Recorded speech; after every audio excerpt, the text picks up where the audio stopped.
Am I the a-hole for telling my dad it's not my job to make sure my half-siblings have a mom? My parents divorced when I, 17, male, was 5. I'm not sure on why, but part of me has always figured dad cheated on mom because he was with someone suspiciously fast afterward, like that same month fast. But my mom never spoke about it. She just told me both she and dad loved me and that would never change, and I would never have to choose between my parents. My dad was in 2 live-in relationships post-divorce. When I was 7, he was with Jen and had Luna, 9, with her, and then when I was 10, he was with Bree and had Harry, 7. Jen and Bree both stopped being moms to their kids, and so my dad became a single full-time parent to my half-siblings. From that point onward, my dad has tried to convince mom she could step up and at least fill some kind of female role model relationship with them. He also corrects me in the half-siblings term and says we are just siblings, and if I were to call them just my siblings, it might soften mom's heart to being a female or maternal figure for them.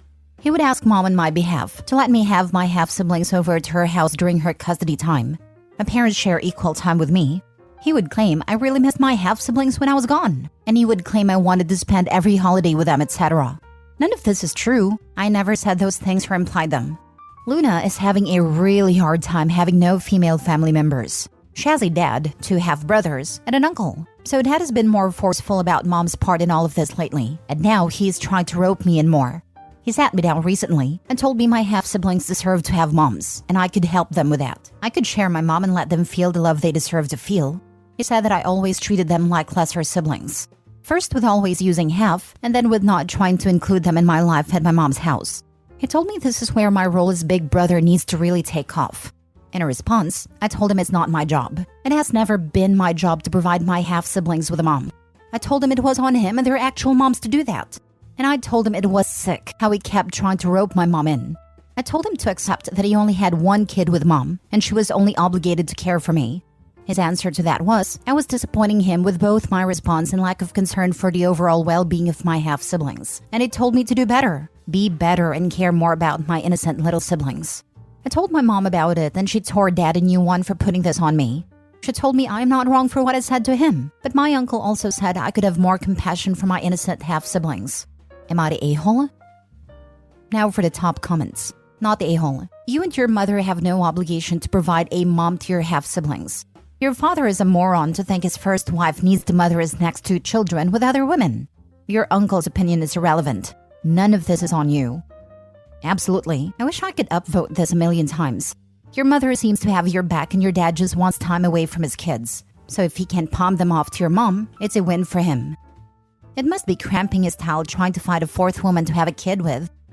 It comes down to the fact that dad doesn't view women as individuals. He sees them as interchangeable, and based on the services they can provide and the tasks they do, like an employee, not a person and not a partner. This is probably why his relationships eventually fail. OP is not a-hole. Not the a-hole. Your siblings would be fine without a mom if your father stopped pointing out that they're missing out. Dad is just looking for a free babysitter. But dad picked the mother of these kids, and he chose poorly. That's on him, not your mom. It sounds like the best thing for you would be to just go stay with mom. Let dad figure his life out without putting any of it on you. Exactly. It is not OP nor her mother's problem nor fault that 2 out of 3 baby mamas of his are trash. And he's garbage for trying to parentify OP and dump his parental responsibilities on his first ex/OP's mom that has no legit reason, need, nor want to be a mother of his other kids except to OP who is her own. Not the a-hole. I bet OP's mother can't wait till OP is 18, so OP can go no contact on his pathetic butt. Next story. Am I the a-hole for telling my mother that she made her bed? Now she has to lay in it because she is upset that our relationship has changed? 2 years ago, my mother started dating a man. Despite expressing our reluctance to meet him, because she was serial dating we did not want to get attached, they forced the situation, making my sisters and me uncomfortable. Shortly after, he began staying over regularly. My mother's personality changed significantly after meeting him. Example, he would make disgusting comments about my mother in front of us, and she would just laugh.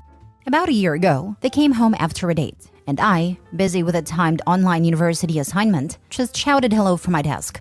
20 minutes later, with not a word to me or my sister, I heard the outside gate slam, and them leaving just as I finished my assignment. I went to check what was happening, but they were already gone. 10 minutes after they left, me and my sister received a horrible voice message. where my mother accused us of being disrespectful and ungrateful, and how we do not want her to be happy. She also accused us of not greeting either of them when they came inside, though we both did. She left for a week and a half, leaving us with 4 days worth of food in the freezer and no money for electricity. I ran away to get my sister to school during this week, and also no return date. She wanted us to apologize for being brats and not greeting them before she would consider coming back. When we finally talked, she insisted that we were disrespectful for not dropping everything and meeting them at the front door to greet them when they came back, and also that neither of us greeted them in any form. Not true, because I did, and I heard my sister greet them as well. They are the ones who did not respond. The house was small, so it is improbable that they didn't hear us. Mind you that this subject was never broached previous to this incident, and in all the years my mother never required us to greet her at the door like a butler. The power was running low, as well as the food, so we bit the bullet and apologized, even though we clearly weren't guilty of what she was accusing us of. My sister was still in high school, and I was a first-year uni student, so neither of us had a financial capacity to keep a household running. During this talk, I informed her that our relationship would never be the same. Recently, my mother questioned why our relationship remains distant. I reminded her that I had warned her about the lasting impact of our argument. Trust in her as a reliable parent was shattered, and I couldn't simply forget the 2 weeks she abandoned us based on false accusations. While she urged me to move on, I emphasized that she created this distance, and I couldn't force a connection that no longer existed. She's calling me an a-hole for holding this over her head. She says that she's still my mother and deserves forgiveness. But despite her being my mother, I believe the trust has been irreparably damaged. She has given me no indication that she has changed. So, am I the a-hole for what I said? Not the a-hole. Forgiveness is for people who are sorry and show that. She did a horrible thing, yet has no remorse. You should have called the cops and reported her missing and for abandoning your sibling that is a minor. Depending on where they lived and how old they were, not sure if either or both were adults considering they were in uni and high school. It might not be seen as abandonment, and the police might not have been compelled to do anything. That being said, what their mom did was unforgivable. And you're right, she isn't owed forgiveness just because I'm your mother, especially if she isn't sorry. Not the a-hole. It's so convenient when the aggressor urges the person they hurt to move on, or that forgiveness is good for them. It sounds like she was done being a mom and created the opportunity to take a break and blame it on you. Utterly selfish, and her current argument shows she hasn't changed. Asking to be forgiven without an apology or indication that behavior would change is honestly pretty gross. Tells you everything you need to know about this woman. She says that she's still my mother and deserves forgiveness. Not the a-hole. Forgiveness is never deserved. She can ask for it, or ask what she must do to earn it, but it cannot be simply demanded. Mom apparently thinks that being a parent is a type of exemption from ever needing to apologize. Next story. Am I the a-hole for telling my daughter, who is facing homelessness, that only her and the baby can move in with me, not her husband? The husband has lived in their apartment for a number of years. The owners recently sold it, and the new ones are moving in. The problem is, rents have gone up dramatically. The rent they are paying is $1,100 for a one-bedroom, which I thought was a lot. But now that I'm trying to help them find a place, most are now going for around $2,000 a month or more. They can't afford this. My daughter knows she's always welcome at home. Granted, a baby complicates things. I wasn't happy about her having a baby. She's young, just turned 22, but I would never deny her housing. However, I can't stand her husband. Let's just call him Aaron for simplicity's sake. I wouldn't invite Aaron over for dinner, let alone let him live with me. Aaron's in his mid-30s. Criminal history. Hair-triggered temper. Chronically immature and has one hell of a jealous/possessive streak that has caused strain in their relationship, which I obviously do not approve of. Honestly, when she told me she was pregnant, I finally thought we'd be rid of Aaron. I genuinely thought he's exactly the kind of man to ditch. They've been on and off over and over since she was about 18 or 19. Alas, if anything, it made him cling to her tighter. They had a very rushed wedding, and this is their longest stint together without any breakups. Just over a year. There's still been the fair share of dramatics, of course, but I'm surprised they've made it this far. Even so, I simply don't want to live with Aaron. I don't like him. I don't want him around me. I'd go above and beyond for my daughter and the baby. They can stay as long as they need, but not him. Obviously, this has created a rift between my daughter and I. She doesn't want to live separately from Aaron. I told her then she needs to figure out alternative arrangements. Well, their move-out date is rapidly approaching, the 15th of December, and they're still not been able to find a place, and she's panicking. She's been begging me to let them stay. I reiterated my terms. Aaron simply cannot stay here. This led to a lot of tears and some angry words. namely me being an a-hole. I can genuinely see why she might think that, but I also have to think about myself and my own sanity. Now for the top comments. If she's adult enough to get pregnant and get married, she's also adult enough to figure things out. Either she accepts her terms as it's her house, or they can stay with friends or his family. Can't have it both ways. Not the a-hole. Unfortunately, that's not really how things work. I realize that even adults need help from time to time, sometimes a lot of help, and that's okay. Heck, I need help occasionally too. For my own sanity, my helpfulness has its own limits, and I hope my daughter will eventually understand this. I realize they're in a tough spot. The vast majority of her friends live at home still, whereas the ones that don't live with multiple roommates and aren't in a position to help. Aaron, from what I've gathered, doesn't really have family beyond a brother in another province.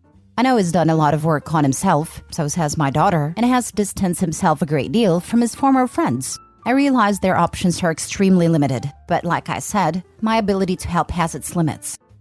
Not the a-hole. It's your house and your life. You are being very generous in your offer. I get that she doesn't want to be separated from her husband, but just because he's worked on himself does not wash away all of the hurt that has caused. Stand strong. Do not be guilted into this.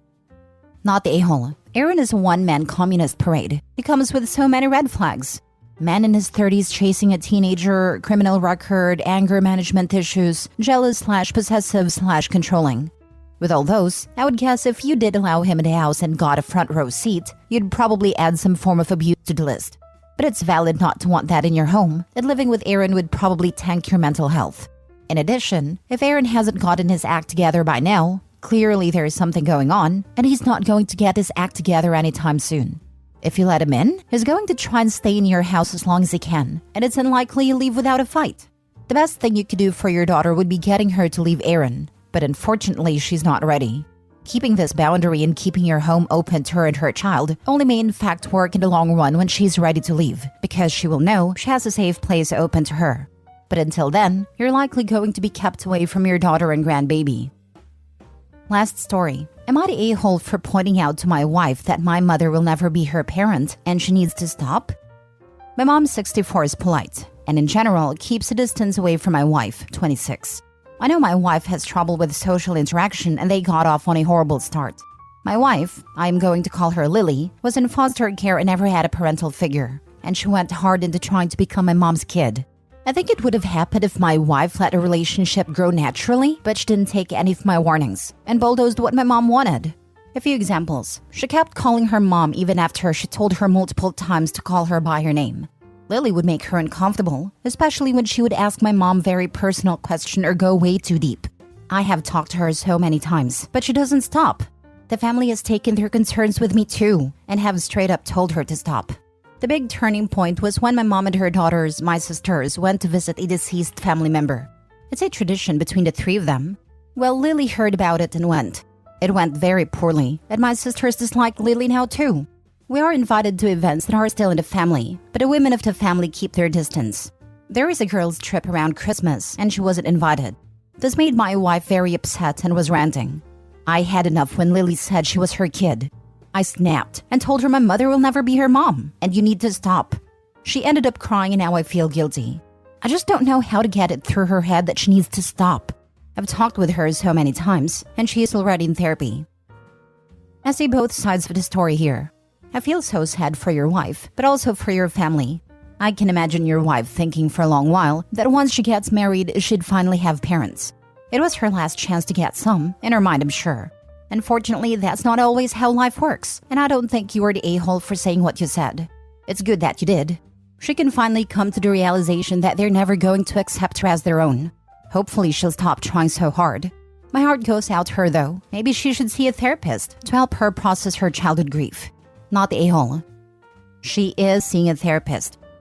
Have you considered doing a joint session together specifically to discuss the relationship with her family? She doesn't want to do that. I have suggested it before, and she would find it uncomfortable for me to be so close to her therapists. She can understand her own feelings of being uncomfortable with you being close to her therapist, but can't understand that your mom is uncomfortable with her forcing closeness on her? That's a little concerning. I know her therapist cannot and should not tell you anything, but you can still tell them things. I don't think it would be a bad idea to tell the therapist your concerns and even ask what you can do to support your wife while still maintaining healthy boundaries in the family. Sure does sound like the therapy isn't at all working, to be honest.